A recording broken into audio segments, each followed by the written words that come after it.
ಮಾಜಿ ಸಚಿವ ಬಿ ರಮಾನಾಥ ರೈ ಅವರು ಜಿಲ್ಲೆಯ ಅತ್ಯಂತ ಕಾರ್ಣಿಕವಾದ ಕ್ಷೇತ್ರವಾದ ಪಣೋಲಿ ಬೈಲು ಶ್ರೀ ಕಲ್ಲುಟಿ ದೈವಸ್ಥಾನಕ್ಕೆ ಭೇಟಿ ನೀಡಿ ತನ್ನ ಮೇಲೆ ಸುಳ್ಳು ಆರೋಪ ಮಾಡಿದವರಿಗೆ ತಾಯಿ ಕಲ್ಲುಟಿಯು ಕಠಿಣ ಶಿಕ್ಷೆ ನೀಡುವಂತೆ ಪ್ರಾರ್ಥಿಸಿದರು. 4 ವರ್ಷಗಳ ಹಿಂದೆ ಬಂಟ್ವಾಳ ತಾಲೂಕಿನ ಸಜ್ಪ ನಿವಾಸಿ ಶರತ್ ಮಡಿವಾಳ ಎಂಬವರ ಹತ್ಯೆಯಾಗಿದ್ದು, ಈ ಪ್ರಕರಣದಲ್ಲಿ ನೈಜ ಆರೋಪಿಗಳನ್ನು ಪೊಲೀಸ್ ಅಧಿಕಾರಿಗಳು ಬಂಧಿಸಿದ್ದಾರೆ. ಈ ಪ್ರಕರಣ ನ್ಯಾಯಾಲಯದಲ್ಲಿ ವಿಚಾರಣೆ ನಡೆಯುತ್ತಿದೆ. ಈ ಸಂದರ್ಭದಲ್ಲಿ ಶರತ್ ಮಡಿವಾಳ ಅವರ ತಂದೆಯವರು ಶರತ್ ಹತ್ಯೆಯಲ್ಲಿ ರಮಾನಾಥ ರೈ ಅವರು ಶಾಮೀಲಾಗಿದ್ದಾರೆ ಎಂದು ನೇರ ಆರೋಪವನ್ನ ಮಾಡಿದ್ರು.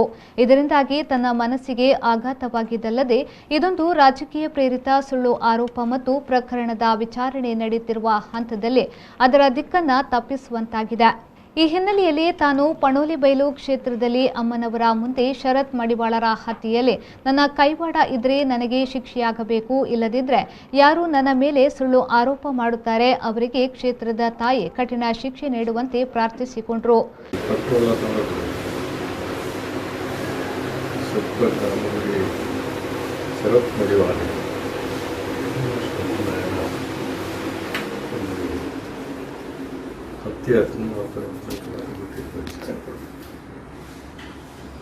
ಕರೆಸತ್ತಲ್ಲ ನಮ್ಮ ಮಿತ್ರ ಸುಳ್ಳು ಆರೋಪ ಮಾಡ್ತಾರೆ.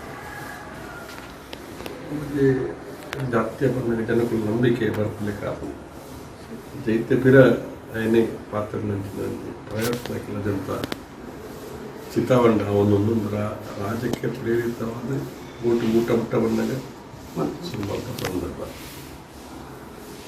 ಎಂಕ್ಲು ಮಲ್ತಿತ್ತಿಂದ ಅಲ್ಲೂ ಅಪ್ಪ ಎಂಕ್ಲಿಗೆ ಐಕ್ ವಾ ಶಿಕ್ಷೆ ಕೊರಡು ಅವು ಕೊರಡು ಏನ ಆತು ಅಲ್ಲ ಸುಳ್ಳು ಆರೋಪ ಮಲ್ತನಕ್ಲಿಗೆ ಸುಳ್ಳು ಆರೋಪ ಏರೇ ಅವಳು ಸುಳ್ಳು ಆರೋಪ ಮಲ್ತನಕ್ಲಿಗೆ ಅಕ್ಲಿಗೆ ಸರಿಯಾಗಿ ಇಂಕ್ಲಿಗೆ ಪರಿಪಾಟನೆ ಯಾನು ಈ ಅಪ್ಪನ ಜಾಗದ ಬತ್ತೆಲ್ಲ ಪರಿಸರದ ಆಯ್ನಂತ ಒಂದು ಘಟನೆ.